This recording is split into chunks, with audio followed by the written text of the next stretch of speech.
When Napoleon had occupied Hanover, some Hanoverian officers and soldiers went over to London and became the British King's German Legion that would be an important part of the Battle of Waterloo in 1815, and Charleroi was 17 miles south of the Waterloo battlefield, and Brussels was 10 miles north of Waterloo. The border with Holland was 40 miles north of Brussels, and Monty's genius plan had only one problem, and that was that the Americans were taking orders from Ike rather than from Monty. Holland was 195 miles long and 110 miles wide, and the North Sea was kept out of Holland with a system of dikes, or half the country would be underwater. Holland was the alluvial plain of the Rhine River, and the majority of Hollanders were of German descent because Holland had once belonged to Germany's Holy Roman Empire, and this had given them the nickname Dutch from Deutsch. The capital of Holland was called The Hague, from a German word that meant the Count's Hedge, and the granite in the dikes had come from Norway, and in 1920 there had been 107,000 people in Holland who could be called Jews. The American Mr. Carnegie had built huge buildings for the Dutch to house their courts of law after the grand conference of peace there that had been called by the Russian Tsar in 1899. And the Tsar was the English king's cousin and the richest man in the world. And the Russian Tsar had only one main problem, and that was that he was keeping his money in the Bank of England. The Meuse River had been the border between the Holy Roman Empire and the Kingdom of France for over 600 years, when the 1713 Treaty of Utrecht was signed after Britain had made a separate peace after abandoning its allies in the middle of the war. And on the Meuse, halfway from Dinant to Antwerp, the river veered towards Germany at Venlo, and Venlo was a mere 2 miles away from the German border. From Venlo, the Rhine River was overland 24 miles east of the Meuse, and there was 30 miles down river from Cologne. And Wesel was on the Rhine River another 20 miles towards the sea, 40 miles upriver from Arnhem.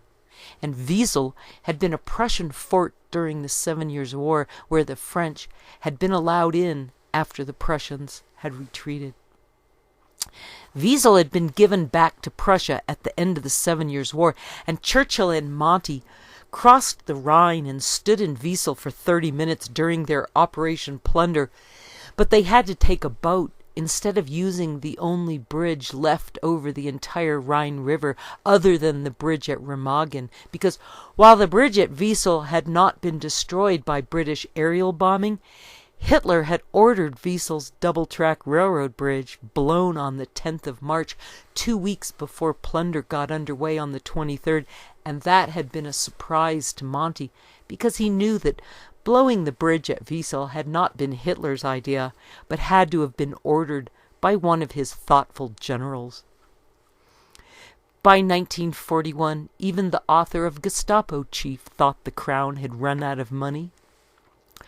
Churchill lavishly praised Roosevelt to his face and defamed him with the ugliest of accusations behind his back. The American president was a far more astute politician than Churchill, and certainly far saner. In order to support his war of vengeance, Churchill had to buy weapons from the United States, and Roosevelt stripped England of all her assets to pay for these. Only when England was bankrupt did Roosevelt consent to the Lend-Lease project, and, in a moment of malicious humor, titled the bill 1776 when it was sent to Congress. Gestapo Chief, page 181 and 2. Churchill would write his opinion of the American war between the states as, "The Yankees were jealous of a style and distinction to which vulgar commercialism could never attain. They had no right to use the federal Constitution, which the great Virginian Washington and Madison had largely founded, in order to bind the most famous states of the Union to their dictates. They did not understand the totally different conditions of Southern life. They maligned and insulted a civilization more elevated in manners, if not in worldly wealth, than their own. They sought to impose the tyranny of their ideas upon states which had freely joined the Union for common purposes, and might as freely depart when those purposes had been fulfilled. Churchill's History, page 465-6. As soon as Hitler became the Chancellor of Germany, the U.S. immediately recognized the Soviet government. Russia had been on the forefront of fighting the Islamists in the Ottoman Empire for as long as Islam had begun to attack Christianity, and in the Crimean War from 1853 to 1856, the Islamic Turks had been allied with Britain, France, and Sardinia against the holy mission of Mother Russia. But France negotiated with the Tsar in secret for a peace deal, so the British beat them to it by signing a separate peace with Russia. To protect the Russian Orthodox Christians in Turkey being persecuted by Muslims in 1854, Nicholas I had sent the Black Sea Fleet to Constantinople, and France had sent their fleet to protect the Christians in the Holy Land, and Britain had sent its fleet ostensibly to help France, and the British marched into Turkey with flags flying, but the supply ships not arriving became a real problem, and after the charge of the Light Brigade, things went from bad to worse as a storm sank the rest of the supply boats and blew away all their tents. The Ottomans' prime enemy had always been Russia, while Britain was the Ottomans' best friend, and Britain would take the lead in winning the Crimean War for the Ottoman ally at great cost to both the British and the French, and after winning the first Battle of Alma, the British stopped to drink out of the Alma River while still under fire, but the water was not fit to drink, and then came the worst winter in Crimean history. First came dysentery, and then came cholera, and opium was effective against both, and half the British army died that winter, so Florence Nightingale came to the battlefield to pass out opium, and she herself was a user. Germany was fighting with Denmark over Hanover, and Austria and France joined in, and Prussia and Austria defeated Denmark in 1864, but in dividing Hanover, they disagreed about the final borders, and the ensuing Austro-Prussian War of 1866 would be won by Prussia. The German-speaking territory of Hanover would then be ruled by Prussia until the Franco-Prussian War of 1870, where Bavaria joined with Prussia to emerge victorious over France in 1871. The genius behind the Franco-Prussian War was Otto von Bismarck, who united Germany and began the Second Reich, and Germany would then be the primary power in Europe until the Great War in 1914. Serbia had revolted against the Muslim Turks who were massacring Christians in the Balkans, specifically Russian Orthodox Christians, and Disraeli was a British Jew who sided with Turkey, and when Russia declared war on Islamic Turkey in 1877, the Ottomans sued for peace in January of 1878 after the British fleet had failed to arrive in Constantinople. The Treaty of San Stefano would be signed in March, and Britain had opposed the Russian presence in the Balkans and would swap out the treaty that summer with the Treaty of Berlin, with Bismarck leading the negotiations, and Bosnia was given to Austria, even though it would not be formally annexed until 1908. Serbia, Montenegro, Greece, and Bulgaria banded together in 1912 to form the Balkan League, and they fought the Muslim Turks in the First Balkan War, and then fought the Muslim Turks in the Second Balkan War in 1913, and Bulgaria attacked Serbia and Greece to chase them out of Macedonia, and Romania allied with the Turks to beat the Bulgarians, and both Turkey and Bulgaria would join with Austria and Germany for the Great War. These battles coincided with improvements in railroads, and it had become military policy to ship troops by railway that could now be achieved in the hundreds of thousands. Russia was busy flushing out Jews who'd been siding with the Ottoman Muslims, and France was making friends with Muslims in French Morocco. So when Germany blamed Jews for their part in negotiating the Treaty of Versailles after the Great War, it wasn't much of a stretch for Stalin to sympathize with Hitler, especially after Trotsky's betrayal of the motherland after the death of Lenin.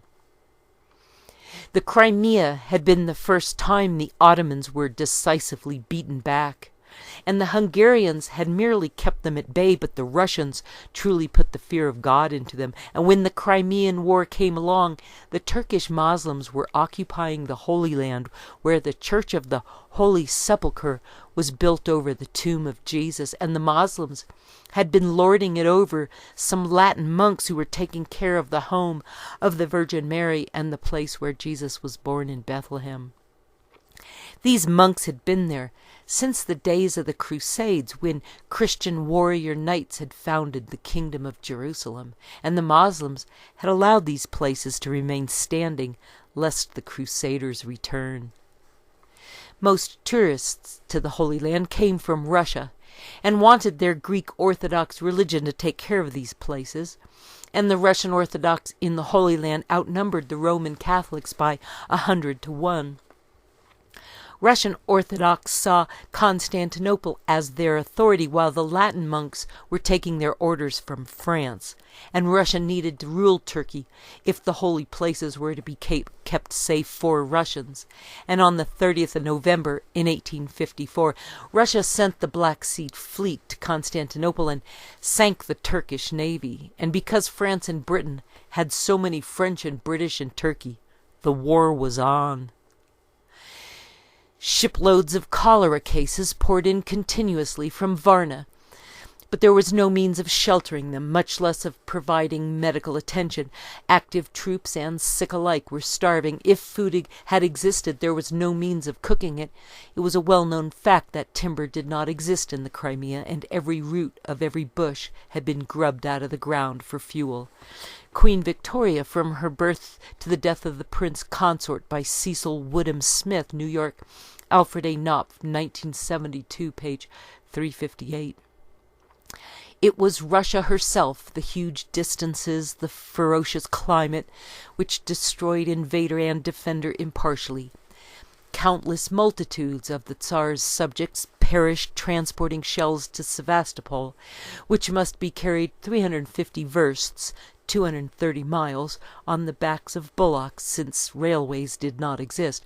Of the armies which marched to the defense of Sevastopol in the Crimean campaign, in all probability only 1 man in 10 arrived.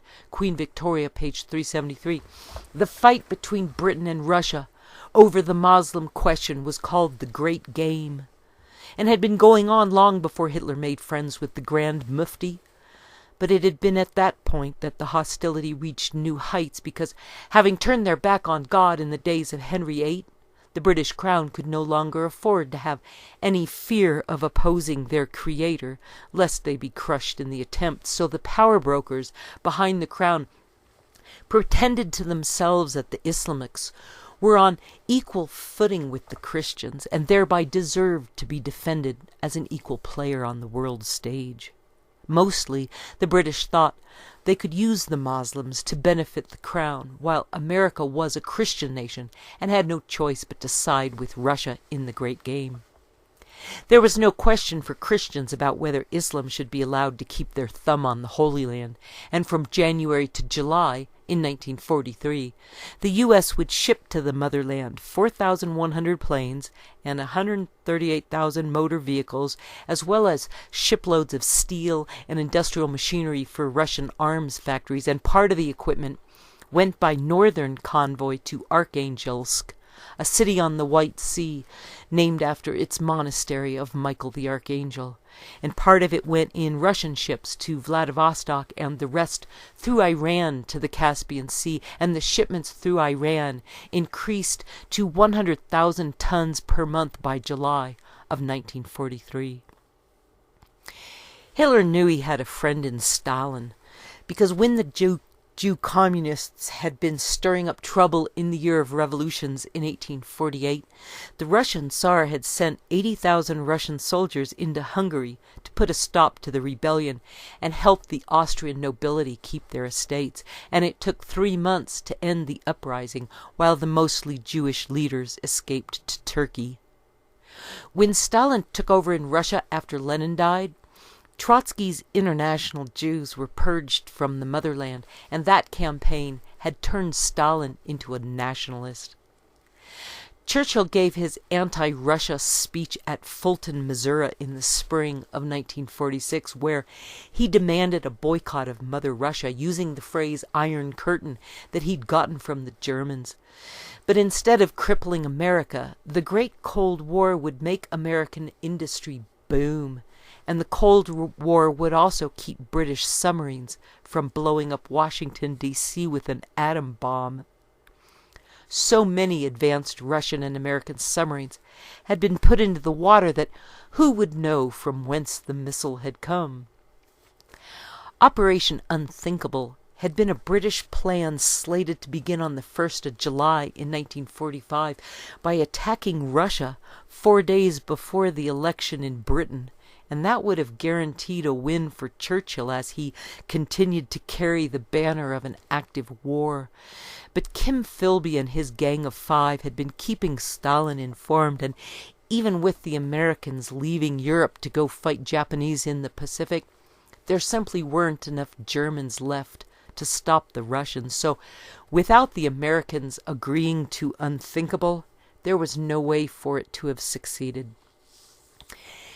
Kim Philby had been named after Rudyard Kipling's daring adventurous hero in Kipling's novel about the great game in Afghanistan. And Kim Philby had come from the British upper class and was both a journalist and an entrenched intelligence agent. And as a newspaperman, Kim Philby had many contacts on both sides of the great game and had become the Russians' best friend well before Hitler's war. Kim Philby chose sides not just to spy against the British, but because he was seriously sympathetic to Russia's plight. And in June of 1941, Kim Philby had been able to assure Stalin that Japan would not attack Vladivostok, and that had made it possible for Stalin to defend himself against Barbarossa rather than having to send Soviet troops to the Pacific. And Japan had not attacked Russia at Vladivostok because the American fleet at Pearl Harbor would have been able to come to the aid of the motherland. Wealthy Russians fleeing communism in 1917 sent their children to British schools where Kim Philby and his friends would sit around comparing the communist dream to its direct opposite embodied in the British Empire. And Arthur Koestler, who wrote Darkness at Noon, said, "Every page of Marx and even more of Engels brought a new revelation and intellectual delight with the intoxicating effect of a sudden liberation from the rusty chains with which a pre-1914 middle-class childhood had cluttered one's mind. Today, when Marxist philosophy has degenerated into a Byzantine cult and virtually every single tenet of the Marxist program has become twisted round into its opposite, it is difficult to recapture that mood of emotional fervor and intellectual bliss. The God That Failed, edited by Richard Crossman, New York Bantam Books, Harper and Row, 1950, 1965, page 16.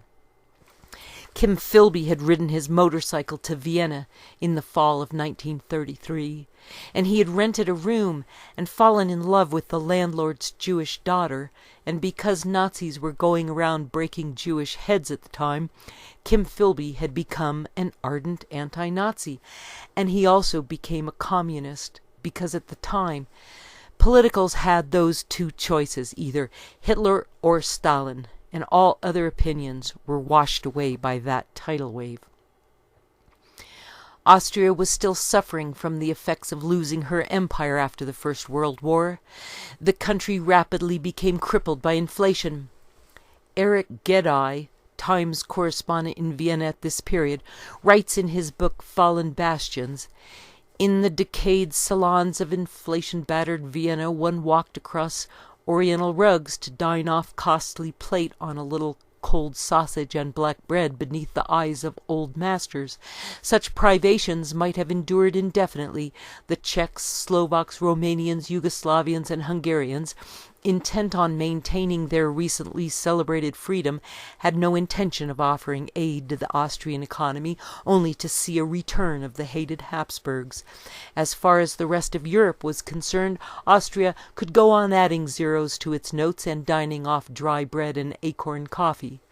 An Austrian writer who'd moved to Britain met Kim Philby at a party, the sort of gathering all young, energetic intellectuals flocked to, and described Philby, quote, "He was a shaggy, bumbling Englishman overwhelmed by the passions swirling around him. To what extent he shared them, I don't know. Certainly he talked, but more often he listened." The Philby Conspiracy by Bruce Page et al. New York Doubleday and Company Incorporated, 1968, page 54-7. After the Great War, Americans were helping Austria with financial aid because they needed help so badly, and Austria was so poor and small that the American loans were welcomed. But as Austria began to get back on its financial feet, those with the new money were afraid that the communists would take it away from them, and their fears were not unfounded, and late-night political street fights began in Germany, in Austria, just as in Germany. Kim Philby wanted to fight those who were hunting down Jew communist sympathizers like Philby's Hungarian Jewish girlfriend. And when Philby married her, British intelligence would call her "that communist wife" as a slur. In the summer of 1927 in Vienna, a gang of thugs hired by some rich people left almost 100 communists dead and a courthouse burned down, and Philby began to drink too much and went to Russia, where drinking to excess was more acceptable. Kim Philby would write a book in Russia called My Silent War that everyone took seriously because they needed someone to blame for why the Russians were always so good at guessing what the British and their fellow travelers were planning. A leader of the Polish resistance during Hitler's war named Sikorsky had also been sympathetic to Russia because he was a member of the Polish Socialist Party, and Sikorsky had been eager to bargain with Stalin over Poland. And after he'd gone to Paris and to London, trying to get the Allies to help him make deals with Stalin, Sikorsky's plane exploded after takeoff from Gibraltar on the 4th of July in 1943, killing his daughter and 70 other people, and Kim Philby had been stationed at Gibraltar when the plane took off. That winter of 1943, FDR sent more FBI and OSS to work with the British, which meant keeping an eye on the Anglophiles among the CIA/OSS. And when the Germans were getting ready for the Bulge in the fall of 1944 and were busy making preparations for the end of the war, the German general in charge of breaking through to Monty had executed American POWs at Malmedy because he'd been supremely confident in a German victory where no questions would ever be asked, and civilians at Stavelot had also been executed for helping the Americans. Kim Philby had been the director of Britain's new Soviet department in 1944, and Philby had worked enthusiastically to sabotage the peace negotiators in the 20th of July plot in 1944, and the separate peace might have happened but for Philby's love for his Jewish commie wife, and Britain and Germany would have won Hitler's war instead of the United States of America emerging victorious, and Philby would write his fictional novel, My Silent War, just to stick his thumb in the British establishment's eye after his friend Sikorsky's plane had crashed. The book My Silent War would be published in 1968 with an introduction by Graham Greene, who had been busy smoking opium in Vietnam. And Kim Philby had been sent to Constantinople in the summer of 1946 to work as a Russian double agent, while the OSS was being shut down to re-emerge in 1947 as the CIA. More than a few Anglophile Americans were drawn into the CIA, and Philby was sent to America in 1949 as a first secretary to the British Embassy in Washington, and he served as chief British liaison with American intelligence agencies, and from that posting was able to send plenty of secret information to the Soviets from his job in America. When Churchill's plan for the Balkans had fallen through and the Americans had gotten in the way, the SAS would start it up again by dropping commandos into Albania in 1947, and the SAS attacked police stations and sabotaged the Kukava oil fields and the Rubik copper mines. But after 2 years of this dirty work, there were still no natives willing to join the British in rising up against the Albanian government. Kim Philby had been the co-commander of the SAS commandos in Albania, and more subversives were recruited from Egypt and trained in Cyprus and dropped into Albania in 1950, along with a contingent of Anglophile CIA. And more commandos came from Malta and Germany, but the Russians always seemed to know they were coming. Their last raid to conquer Albania was on Easter in 1952, and that plan failed when the Russians knew not only when and where the British commandos would arrive, but had also learned all their secret codes.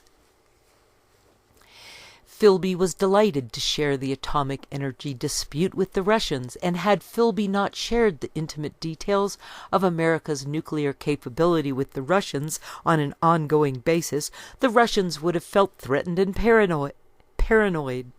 In 10 years' time, he may be stopping British tourists in Moscow, in the Moscow streets.